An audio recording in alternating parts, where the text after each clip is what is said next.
कभी रात को आसमान देखा है और सोचा है ये सब कैसे शुरू हुआ? ब्रह्मांड बहुत बड़ा और रहस्यमयी है, भरा पड़ा है स्टार्स, प्लैनेट्स और गैलेक्सीज से। सदियों से इंसान सोचते आ रहे हैं कि ये ग्रैंड कॉस्मिक स्टोरी कैसे शुरू हुई, ये सब कहां से आया। हमारे ब्रह्मांड की शुरुआत का सवाल बहुत गहरा है। ये दिखाता है हमारी क्यूरियोसिटी ब्रह्मांड और उसमें हमारी जगह के बारे में।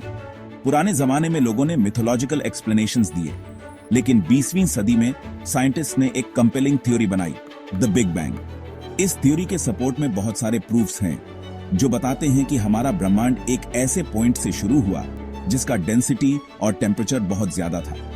लेकिन ये छोटा सा पॉइंट कैसे इतने बड़े यूनिवर्स में बदल गया जो हम आज देखते हैं। चलो बिग बैंग की इस इंटरेस्टिंग स्टोरी में डूबते हैं। सोचो, एक ऐसा समय जब ब्रह्मांड एक एटम से भी छोटा था। ये इम्पॉसिबल लग सकता है, लेकिन बिग बैंग थ्योरी के हिसाब से ये सच है। लगभग 13.8 बिलियन साल पहले ब्रह्मांड का सारा मैटर और एनर्जी एक बहुत ही गर्म और घने पॉइंट में था जिसे सिंगुलैरिटी कहते हैं। फिर कुछ अद्भुत हुआ। ये छोटा सा पॉइंट एक्सपैंड होने लगा एक बहुत बड़े एक्सप्लोजन में, द बिग बैंग। ये कोई नॉर्मल एक्सप्लोजन नहीं था जैसे बॉम्ब फटता है। ये खुद स्पेस का एक्सपेंशन था जो उसके अंदर की हर चीज को बाहर ले जा रहा था। पहले सेकंड के फ्रैक्शन में ही यूनिवर्स ने बहुत ज्यादा इन्फ्लेशन का एक्सपीरियंस किया जो लाइट की स्पीड से भी तेज था। जैसे जैसे ब्रह्मांड एक्सपैंड हुआ, ये ठंडा होता गया। एनर्जी पार्टिकल्स में चेंज हो गई जो हर चीज का बिल्डिंग ब्लॉक बने जो हम आज देखते हैं। ब्रह्मांड को एक बलून की तरह इमेजिन करो। जैसे जैसे आप बलून में हवा भरते हैं, ये फैलता है और इसके ऊपर के डॉट्स एक दूसरे से दूर जाते हैं। यूनिवर्स भी ऐसे ही काम करता है। स्पेस खुद एक्सपैंड हो रहा है, गैलेक्सीज को एक दूसरे से दूर ले जा रहा है जैसे बलून पर डॉट्स फैलते हैं। ये एक्सपेंशन आज भी हो रहा है।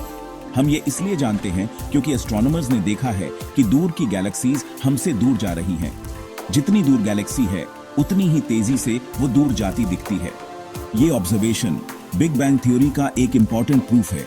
लेकिन इसका फ्यूचर के यूनिवर्स के लिए क्या मतलब है? क्या ये हमेशा फैलता रहेगा या ये वापस श्रिंक हो जाएगा?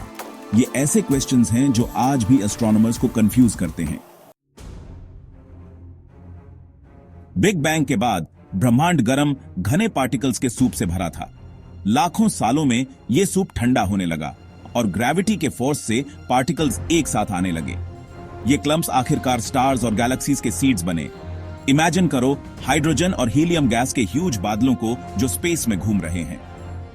ग्रेविटी ने इन बादलों को एक साथ खींचा जिससे वो घूमने और कोलैप्स होने लगे। जैसे जैसे गैस कंप्रेस हुई, ये गर्म हो गई और आखिरकार न्यूक्लियर फ्यूजन स्टार्ट करने के लिए काफी गर्म हो गई। इस तरह स्टार्स पैदा होते हैं। स्टार्स वो कॉस्मिक इंजन्स हैं जो जिंदगी के लिए जरूरी हैवी एलिमेंट्स बनाते हैं। जब स्टार्स मरते हैं, वो एक्सप्लोड होते हैं। इन एलिमेंट्स को स्पेस में फैला देते हैं।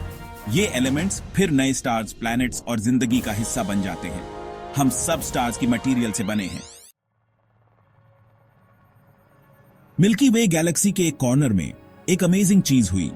एक छोटे से रॉकी प्लैनेट अर्थ पर लाइफ शुरू हुई। अर्थ पर लाइफ की कहानी यूनिवर्स की पावर का सबूत है, कंप्लेक्सिटी और ब्यूटी क्रिएट करने की। बिलियंस ऑफ ईयर्स पहले अर्ली अर्थ पर कंडीशंस बहुत हार्श थीं।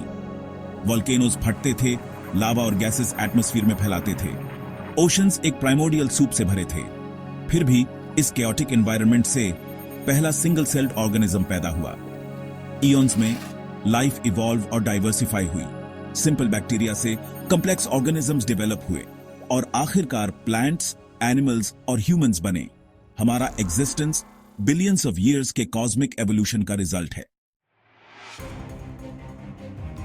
यूनिवर्स अभी भी एक्सपैंड हो रहा है और इसका फ्यूचर अनसर्टेन है। क्या यह हमेशा के लिए एक्सपैंड होता रहेगा, ठंडा और डार्क होता जाएगा, या ग्रेविटी आखिरकार एक्सपेंशन को रोक देगा जिससे यूनिवर्स वापस कोलैप्स हो जाएगा एक बिग क्रंच में?